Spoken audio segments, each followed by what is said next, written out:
e ele está conduzindo aquela comunidade local com consciência cristã, tem um caráter ilibado, tem uma família correta, tem os filhos, mas aquele que está sentado no banco quer virar a igreja de ponta cabeça porque ele acha que o pastor é um herege. Uhum. E aí ele que está na posição errada nesse processo, não é? É preciso distinguir heresia, não é? Gente que quer lucro, gente que quer lucro, gente que é comilão, glutão, preguiçoso, violento, ordinário, não é? Que quer destruir a igreja de Jesus, que está pervertendo o evangelho, e você está sentado ali. É diferente de você ver uma pessoa que fala uma coisa que é diferente no seu escopo teológico. Uhum. E aí, qual é a sua função naquele lugar? Você tem como conversar com esse pastor e falar, olha, tal. E eu acho que os critérios começam da maneira como Paulo colocou aqui. Vida irrepreensível. Exato. Casamento. Como é o casamento? Porque quase os filhos, como são os filhos? Quase como se uma dessas falhar, naturalmente vai desaguar em falhar lá na ponta também. Exato. E aí, ok, eu olho pro meu pastor, eu olho pro meu líder e falo, puxa, ele realmente tem uma vida com Deus. É um homem de Deus. Exato. Ele não pensa igualzinho a mim, mas ele é um homem de Deus. A família dele é uma família de Deus. Ele está pastoreando a casa dele.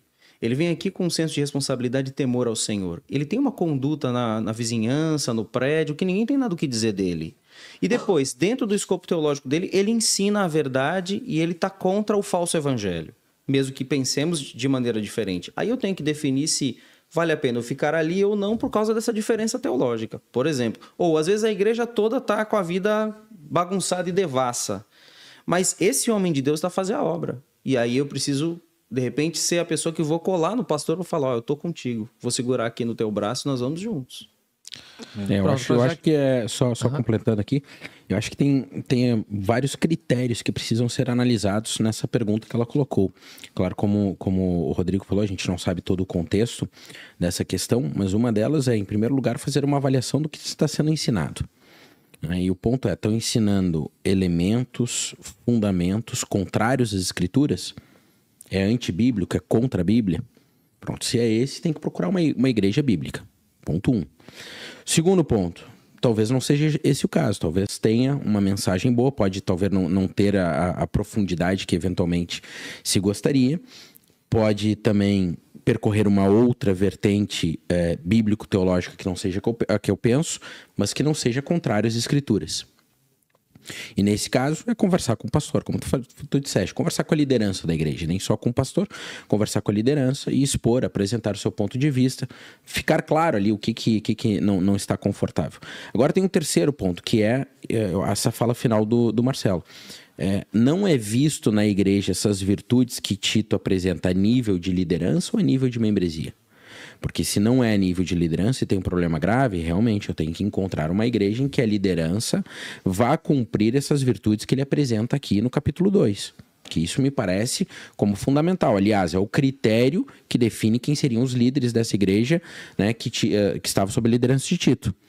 Então, o pastor tem que ter, os presbíteros, a liderança da igreja tem que ter isso. Eu repito, eles não têm que ser perfeitos, mas eles têm que ter o anseio de buscar essa vida correta, esse testemunho verdadeiro diante de Deus. Isso aqui é fundamental. E se não há na membresia, pronto, mas há na liderança, a liderança deve estar trabalhando para fazer com que os membros assumam um comportamento correto. E aí eu devo ficar naquela igreja até para contribuir com a liderança, obviamente. Agora, se o problema está na liderança, então, e eles não são repreendidos por conta de uma vida que não se adequa ao evangelho, realmente eu pensaria também em conversar em primeiro lugar para ver o que está acontecendo. Pode ser que a liderança vai dizer, olha, de fato, no presbitério ou no colegiado da igreja ou na liderança tem algumas falhas e a gente está tentando corrigir. Então tem que dar um tempo para correção. Agora, não, é assim mesmo, né? Deixa assim, então eu vou procurar uma igreja que vá temer esses princípios e que procure estabelecer aquilo que Paulo apresenta aqui.